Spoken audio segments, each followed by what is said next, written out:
दोस्तों, मैं परविंदर सिंह आपका स्वागत करता हूं अपनी इस नई वीडियो में। आज पूरे विश्व में एक युद्ध का माहौल है।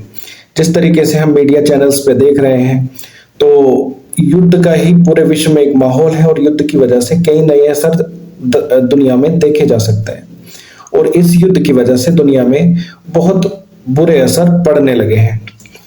जैसा कि हमने पहले भी कहा था कि ये इस तरह के युद्ध पूरे विश्व को अपनी चपेट में ले सकते हैं और वैश्विक मंदी के कारण पूरा विश्व इस युद्ध के कारण वैसे ही पूरी तरीके से क्रसित हो चुका है।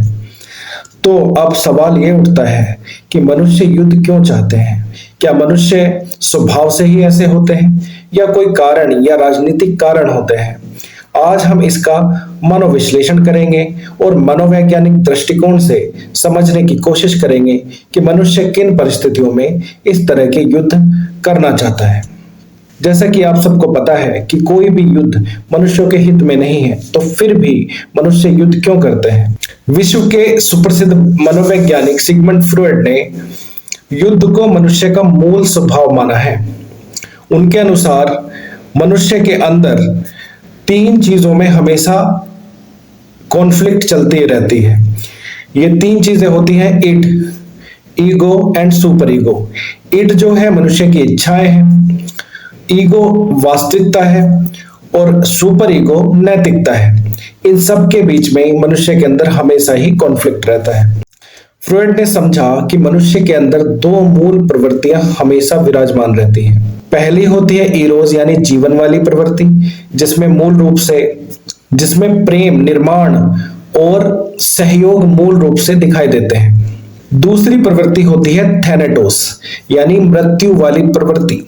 इसमें आक्रामकता, क्रोध और हिंसा होती है। फ्रॉयड के अनुसार मनुष्य के अंदर दबी हुई हिंसा और क्रोध बाहर आना चाहते हैं, लेकिन मनुष्य की सिविलाइजेशन या समाज के नियमों के अनुसार मनुष्य को रहना पड़ता है, जिससे कि मनुष्य के अंदर की दबी हुई क्रोध और हिंसा की भावना दबती चली जाती है। और जब समाज के नियम और समाज इसको रोक नहीं पाते तो वो युद्ध के रूप में फूट पड़ती है। इसलिए युद्ध केवल राजनीतिक नहीं होते, ये मनोवैज्ञानिक भी होते हैं।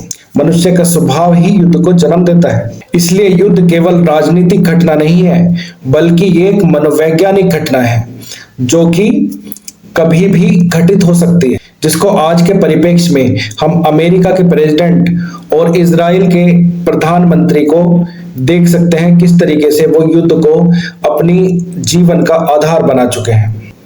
फ्रॉयड ने अपनी किताब the civilization and its discontent में साफ रूप से लिखा है कि सभ्यताएं हमें नियमों में बांधती है और ये नियम हमारे अंदर की इच्छाओं को, स्पेशली जो एग्रेशन है, हमारे अंदर जो हिंसा की भावना है, उसको दबाते रहते हैं और ये दबाव एक दिन इतना बढ़ जाता है किसी अच्छे समय में युद्ध के रूप में फट पड़ता है। इसी तरह से बड़े बड़े युद्ध पूरे विश्व में होते रहते हैं। ये हमारे इतिहास का हिस्सा रहे हैं और ये फ्यूचर में भी ऐसे ही दिखते रहेंगे। आपने इतिहास में पढ़ा होगा कि कई युद्ध उन मनुष्यों के द्वारा लड़े गए जिन्होंने अपने जीवन में बहुत सारे संघर्ष और दमन का सामना किया।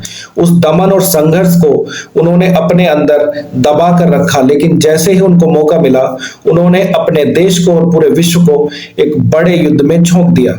इससे प्रतीत होता है कि मनुष्य का अगर दमन किया जाता है तो उसके अंदर एग्रेशन की भावना जन्म लेने लगती है और किसी भी परिस्थिति में फूटकर बाहर आ सकती है। अगर आप हमारे मनोवैज्ञानिक दृष्टिकोण से प्रभावित हैं और हमें पसंद करते हैं तो प्लीज लाइक करें, सब्सक्राइब करें और फॉलो करें, क्योंकि इस तरह के मनोविश्लेषण वाली वीडियो को हम अपने चैनल पर अपलोड करते रहते हैं। तो जय हिंद, सत श्री अकाल, मिलते हैं अपनी नई वीडियो में।